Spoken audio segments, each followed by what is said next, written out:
The views and opinions expressed during this broadcast do not necessarily reflect the beliefs of this radio station, its management, or its sponsors. Listeners are urged to use their own discernment to draw their own conclusions.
Welcome back into Rise and Shine Mornings. This is the Hour of Power, where we take a little time and we talk about stuff in the Bible. We try to pick out little things in the Bible that nobody else ever talks about.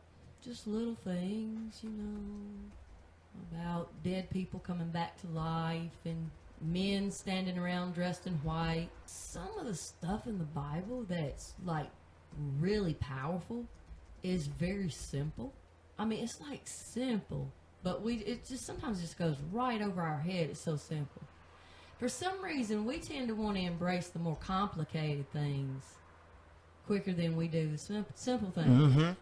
Understanding, once you get to know God, then you start understanding why He does some of the things He does, you know, because He wants to show us He's God, you know, and we're looking for like a burning bush and an angel with a trumpet blast, and sometimes He's just right there, you know, in something simple. Well, yeah, but you know what?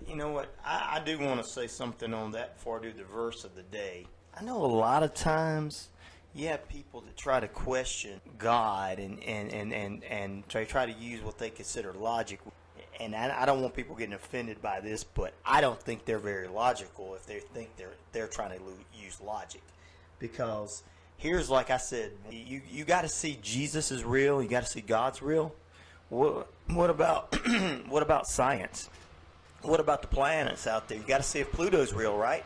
We've never visited Pluto or Mercury physically here. Very few, only astronauts can tell us if there's something up there. Okay? They don't even know. And that's right. And then you also in history, how do we know that all these people were really as bad as they were? We were not there at that time, or how they were as good as they were. Yeah. All right? You know, we believe that Abraham Lincoln was a great president, and I'm not saying anything against him, but we agree he was great. But basically what you're saying is everything we believe is stuff we've been told. Stuff we've been told. And then you're saying you got to see Jesus or got to see God if God's real. And let me explain. You can see God in more than one way. Everything on this earth is God's. He's created everything. Plus, if you have been through sicknesses and came out, Jesus has healed you. And don't tell me that if you're a believer in God and you have been healed from, and whether you're not a believer, if you have been healed by God, you have seen Jesus' face when you are healed. Jesus appears when he needs to appear. He doesn't have to show up all the time. He doesn't need to be... Well, he's the creator. We are the created. Right. He doesn't have to be at the Sears Center Arena in Chicago. You know what I'm saying? He doesn't have to appear at WrestleMania once a year with an undefeated streak. So if I'm understanding what you're saying, Ryan, correctly, right. What you're saying is, right. Let me make sure I'm understanding, is that we're told all this stuff that we believe about all these other things, but when it comes to God, we demand some proof, but we never demand any proof. But do you know why we about all the other things that in this world they try to tell us to believe, and we just believe it, and we just go on about our business, and we believe it. But when it comes to God, by God, we got to have some serious proof. That's exactly what I'm saying. But we don't have to have proof about nothing else. That's right, and that's exactly what I'm saying. And yeah, I guess I can see that. But the thing about it is, it's because people that are asking for proof are people that want to continue to either two or three things. There's a few things. They either want to continue to live their sinful lifestyles because deep down as a human being they feel guilty, and that's Jesus wanting them to repent, or they've just been hurt by people who were Christians and they want to blame every follower of Jesus for one or two bad people, one or two bad apples. We got one or two bad apples in everything, and that's what our society does. If we have one or two bad apples that are police officers, well, every police officer should be spit on. Cops and Klan, it's all like this you crap. got that small percentage They of put people. them together like the Antifa did. Sorry. It's like you get this small, like 2% of people in every profession. It doesn't matter what it is, that don't really get into that profession for the right reason. But for some reason, that little small 2% that are unethical or dishonest make the whole whole profession look bad. the whole profession. It makes you not trust. Look at lawyers. Look how they got bad rap. Lawyers really get it. Yeah, they really take. They do. You have one bad experience with a lawyer, and then all of a sudden, all the lawyers they're all thrown in there. Yeah. Yeah, get thrown in there and politicians and politicians are the same way. If you don't like a certain politician, then that whole party stinks. If you don't like this certain politician, and we can sit and criticize the politicians all day, but none of us could do their job. Exactly. And then like the same thing with a police officer. The things that's happened in the past with them, the things that's been disrespectful with some police officers, all of them are put in there. Same way with pastors. So the thing about it is, all right, if you have a bad experience with a negative person who's pretending to be a pastor, who just went into it for the money, because they didn't want to work a job and they thought this would be easier for them to do and con people out of money, then you put every pastor and every leader, bishop, pastors, every singer, apostles, every one of them are put in there, and that's an excuse to walk away from Jesus. Well, if they represent Jesus, then Jesus must be like here's that. The thing. I personally don't believe that's an excuse not to believe in God or Jesus. I know. Now, it might be a good excuse not to go to church, okay? Because you can sit at home and read your Bible and pray and invite a couple of friends. Let me tell you, it's not really and have a Bible study. I mean, that's how they did it in the Book of Acts. Right. Well, if something happened to somebody and it caused them not to like to go to church, they'll probably go back to church again. They just it's got to take time for them to get over that. Exactly. It did me for years.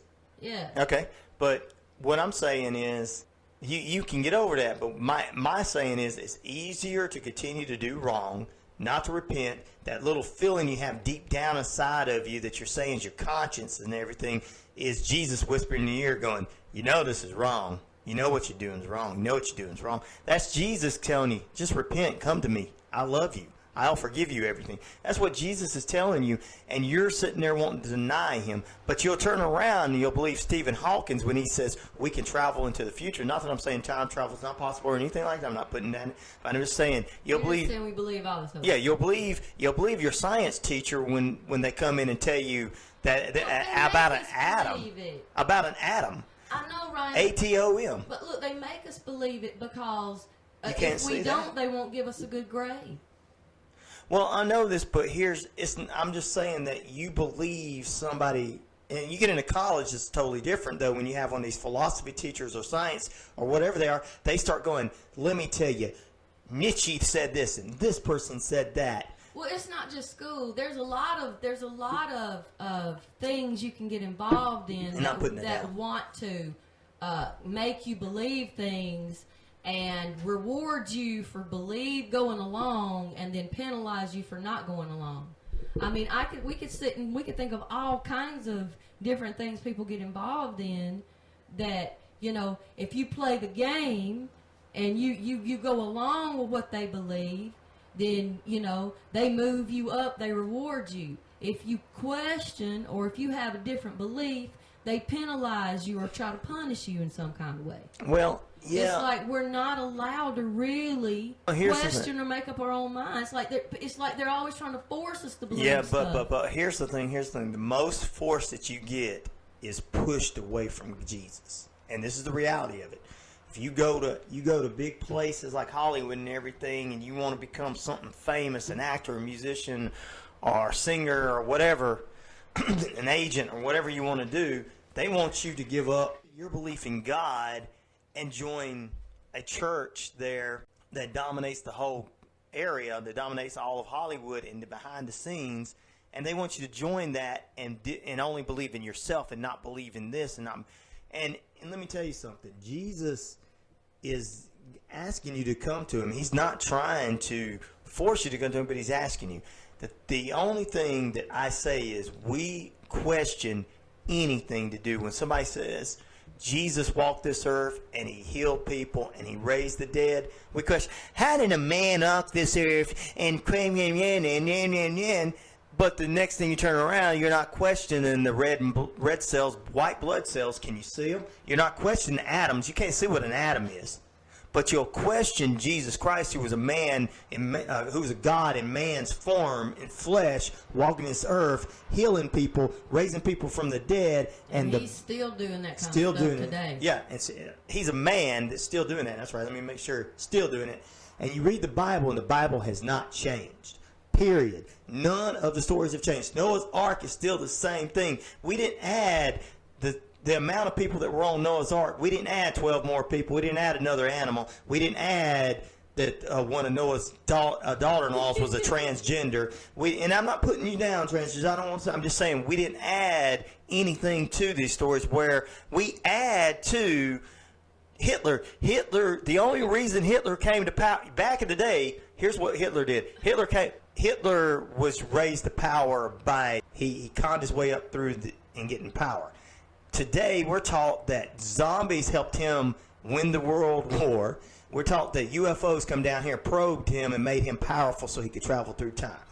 That's all I'm saying. History's changed. Well, that's just one story. Everybody's got a story. I mean, the Scientologists say that, aliens came and laid eggs on the earth and they're coming back. Xenar, the warrior princess, is coming back.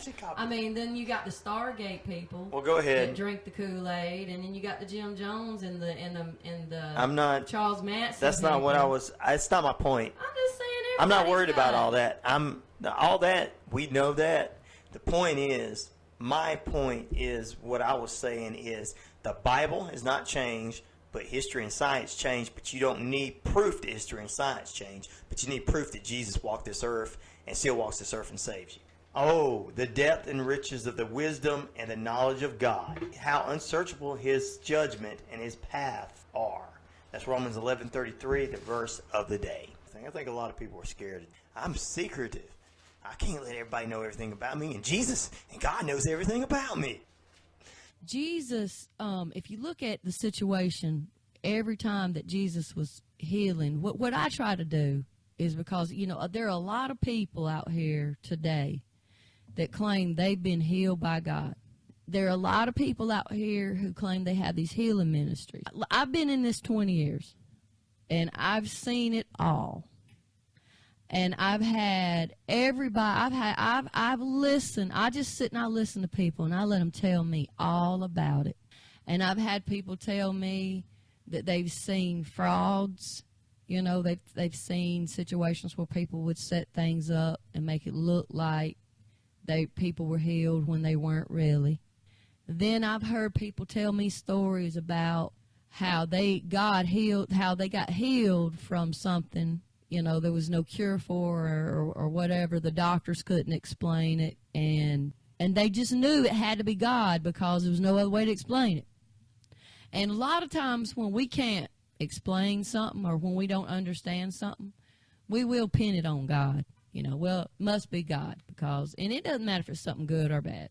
But when it comes to healing you, doctors are human beings, okay? And thank God for doctors and the wisdom that God gives us, and God gives doctors and medicine, and we're so grateful that we have that. There's only so much a doctor can do for you. And then that's it. I mean, we're limited in what we can and can't do.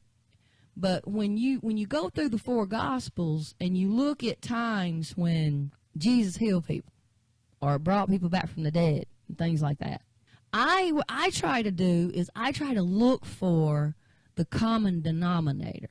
Because, you know, being the, you know, modern woman that I am, you know, living in an advanced society hundreds and hundreds of years later after they wrote all this stuff, you know, I'm going to ask questions that I don't know if they even thought about asking back then. You know, if Jesus could heal people and raise people from the dead, then, and we've got these stories about people he did that to, okay?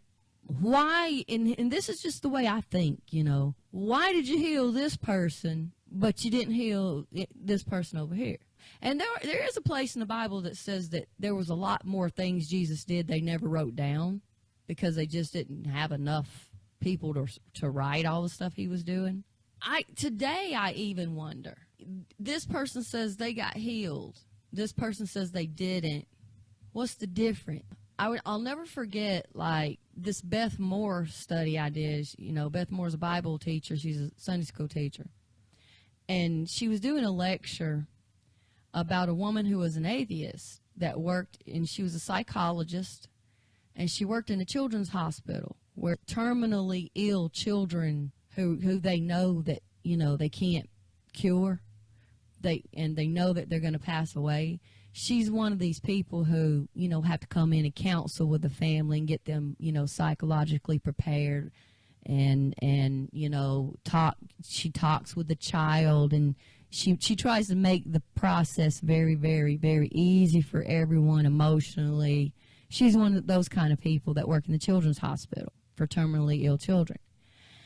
And she was an atheist when she started this job. Right off the bat, I can't remember her name. I'll have to go look all this up later. But she would sit with dying children every day. And these were children from all kinds of different backgrounds. They were all races. They come from all religions. And, you know, little children are innocent. They haven't had time to know what to believe yet. But, you know, they were Muslim children, Hindu children, Buddhist children, Christian children, atheist children, probably some Native American, any children from all cultures and backgrounds, because it was one of these specialty hospitals. She sat there beside hundreds and hundreds of dying children while they died every day. That was her job. She said she was an atheist when she started that job, but after so many years of doing that job, she became a Christian. And this is why she said she became a Christian. Because she said that she sat with all those different children from different races and religions and backgrounds. And she said every single one of those children, as they were passing away, described the same thing. They all described seeing a male with solid white hair, you know, just like the Bible describes the way, John described the way, which I believe that's the Holy Spirit, you know, the white robe and everything. She said every single one of those children, no matter what religion their parents were, they all described seeing the same thing the last 5 minutes of their life, they all saw the same. She said, there is no way all those innocent little children who hadn't even had time to decide what to believe and didn't even have the mental capacity to debate religion or religious beliefs or nothing, they all described seeing the same thing. And she said because of that, that's what made her believe in Jesus Christ. And I remember, you know, this whole thing about healing and everything, because, you know, when you first start believing in Jesus Christ, you first start getting out here and researching all the different denominations and what they all believe. You know, you learn a little something from here and you learn something from there. But I remember one day I just sat down with the Lord, because, you know, it hurts me when I see somebody sick. I don't know how it bothers you, okay? But it bothers me real bad, because I know God. I have this personal relationship with God, and I know God can heal them. You know, if God is sovereign, then what makes him choose to have mercy on one person and just let nature take its course over here on this other situation that's the same? The only thing I could find was this verse here in Matthew, and I want to share it with you, because it was Matthew 13, and I'm going to start in verse 10. It says, the disciples came to him and asked, why do you speak to us in parables? Basically, and I'm just going to paraphrase it in the way I think Jesus would explain it today. It's code, okay? I'm speaking in code. The reason I speak in parables is because I know it's all about perception and understanding. Because some people understand the code, and some people can get it, and some people can't get it. And he said the knowledge of the secrets of the kingdom of heaven has been given to you. This is why they're parables, because they're secrets about the kingdom of heaven. They've been given to you, but not to them. Whoever has will be given more, and he will have an abundance. Whoever does not have, what he has will be taken from him. This is why I speak to them in parables. This is why. And Jesus said, though seeing, they do not see. Though hearing, they do not understand. It's about looking at something. You can be staring straight at something and not see it. I can tell you something just as clear as day using the English that I know you understand. I can tell you something just as plain as I know how to say it, and you still won't understand it. And why is that? Because he says in them is fulfilled the prophecy of Isaiah. You will ever be hearing but never understanding. So right there we know understanding what you hear and what you see is key. We know that's key, understanding. You will ever be seeing but never perceiving. Understanding, seeing, your five senses and your perception. For these people's heart has become callous. They hardly hear with their ears, and they have closed their eyes. It's kind of like, you ever heard people use this term open-mindedness? Just listen with an open mind. Some people listen with an open mind, and they're willing to think, and they're willing to embrace and learn something. You know, they're willing to change their mind, where some people are not. Some people, they're just closed-minded, and that's just it. He says, otherwise, and this is what Jesus said, otherwise, they might see with their eyes, hear with their ears, understand with their hearts, and turn, which means change your mind, and I would heal them. When I read this 20-something years ago, it just dawned on me. It just dawned on me that what Jesus is saying here is, if I want you to heal me, Jesus, then what you're saying is I got to change my mind about some stuff. There's some stuff that I'm looking at, but I'm not seeing it correctly. And there's some stuff that I'm hearing, I'm not understanding it correctly, right? Because he's talking about eyes that cannot see and ears that cannot hear and a mind that can't perceive and understand. Basically because of a callous heart. So the key to healing has got to be in the heart. It starts in the human heart. Because everything your five senses perceive, you hear, you see. Sometimes you see things to believe. Sometimes you hear things. Sometimes you hear about something before you see it. I'm telling you about divine healing right now, okay? Maybe you've never seen anybody ever get healed from something maybe that, you know, there's nothing we can do. There's no medicine. There's nothing. Okay, you got 6 weeks, that's it, you know. Maybe you've never seen God heal anybody like that. Maybe you've never heard about it. Or maybe you've heard about it but never seen it.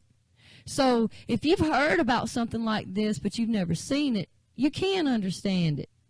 And if you heard about it and you saw it, it probably would change the way you feel in your heart. I mean, some people believed in Jesus because he did things in front of them that they could see. He showed them. He demonstrated. Some people needed that to believe in Jesus. Some people didn't need Jesus to come do anything. They just heard about him and believed him. Like, remember the centurion told him, said, no, you don't even have to come to my house, Jesus. You just speak the word, and I know my daughter will be healed by the time I get home.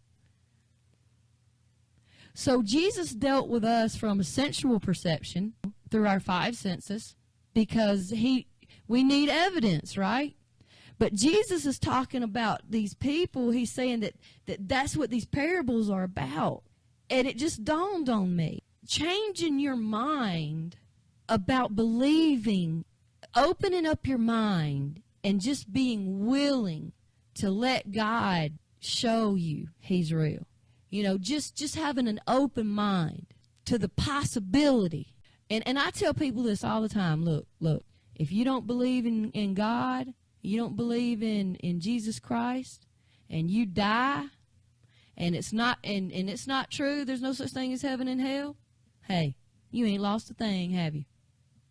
If I believe in Jesus, and I go to church, and I live by the Bible, and I die, and it ain't true, there's no heaven and hell, I ain't lost a thing, have I? But you die, and you find out it is true, you've lost everything. If I believe in Jesus and I die, and it is true, I have gained everything. So really, if you think about it, you really can't lose by believing in Jesus, either way it goes. But if you're willing to open up your heart to let him prove to you he's real. And sometimes it takes, when he said they have closed their eyes, and then he uses this word, otherwise. Otherwise, which means this is conditional, okay? They might see with their eyes. They might hear with their ears. And then understand in their heart and turn. When you see something that makes you think, maybe I'm wrong, maybe there is a God, and then you hear something kind of reinforces that, maybe I am wrong, and that clicks in your mind, and you start to understand, and it drops down in your heart, this turn Jesus is talking about. He says, because if they hear with their ears and they understand with their hearts and turn, that turn is where the healing is. He says, I would heal them. When I read that, and then I took that one concept, and this is Jesus talking about explaining healing out of his own mouth now. Jesus is explaining how he heals people. And then when you go through these Gospels and you look at all these different situations where Jesus healed people, it was just like that. It was just like that. People like blind Bartimaeus is a perfect example. The guy could not see. He was born blind. All he had was his hearing, okay? He'd been blind his whole life. But he heard about Jesus. And there was nothing nobody could do. There was no RK surgery. You was born blind. You was just blind. That was just it. And you know what he thought to himself when he heard about Jesus? He heard the reason why he knew Jesus was coming was because he had trained himself. All he had was his hearing. So he learned how to perceive and read people based on his sounds, their tone of voice, and the way, the people scuffling around. I mean, he learned how to figure out what was going on by just hearing. He heard Jesus coming, all right? And he figured, I've got nothing to lose, okay? The only thing believing in Jesus is going to do is gain me something. I mean, he had to sit and think that, right? Born blind, having to sit there with a cup in his hand and let people drop a little change, all his life. Never got to see the sky, didn't know what blue, red, green, didn't know what a woman looked like. Never saw a beautiful woman in his life, okay? I mean, you just put yourself in his shoes. And here he is, he's thinking to himself, I've got nothing to lose. And he started yelling, Jesus, Jesus. He started calling out to Jesus. See, you can call out to Jesus, and honestly, I recommend, my personal recommendation is for you to be somewhere alone, just you and him, so when he shows up, there's no doubt. You can't say, well, it was just, I was at church and blah. You alone in your house, and it's just you, and Jesus shows up, that's how you know it's real, okay? That's how it happened to me. That's why I knew it was real. But he started calling. That's the first thing, to call out. Jesus, have mercy on me, right? Now, here's the thing. The more he yelled out to Jesus, the meaner the people around him got. And that's how he knew Jesus must have been getting closer. Jesus must have been getting closer because everybody around him, he was started acting up, okay? And they weren't acting like this before, okay? Because all blind men sit around and holler out, begging for money and stuff. But they kept saying, shut up, Bartimaeus, shut up, shut up. And he knew by the way they were acting that he was on to something, okay? Because he had instinct. It was his instinct working along with the other four senses because he didn't have a sight. And the more they kept telling him to shut up, the louder he got. And he just yelled out, Jesus, Jesus, Jesus. Now you see, this man couldn't even see with his natural eye, but somehow he could see somehow, some way, and he perceived. He could see who Jesus, okay? He heard. He was seeing who Jesus was in his perspective, in his deep down in his heart. He perceived with his perspective, and that's how he knew, and that's where that turn came. See, because he heard, he could hear with his ears just fine. That turn came because he said, I got nothing to lose. And Jesus healed him. That's the key to healing. That's the hour of power for today. She's going to read something from Jesus Calling. She's enjoying this from Sarah Young. I like Sarah Young too. Jesus Calling, Enjoying Peace in His Presence, a 365-day devotion by Sarah Young. Get it on Amazon.com today. All right, today's devotion. As you sit quietly in my presence, remember that I am a God of abundance. I will never run out of resources. My capacity to bless you is unlimited. You live in a world of supply and demand, where necessary things are often scarce. Even if you personally have enough, you see poverty in the world around you. It is impossible for you to comprehend the lavishness of my provisions, the fullness of my glorious riches. Through spending time in my presence, you gain glimpses of my overflowing vastness. These glimpses are tiny foretastes of what you will experience eternally in heaven. Even now, you have access to as much of me as you have faith to receive. Rejoice in my abundance, living by faith, not by sight. This is from Philippians 4:19 and 2 Corinthians 5:7. Basically, Jesus says, I can do anything for you if you have the faith to believe that I can do anything for you.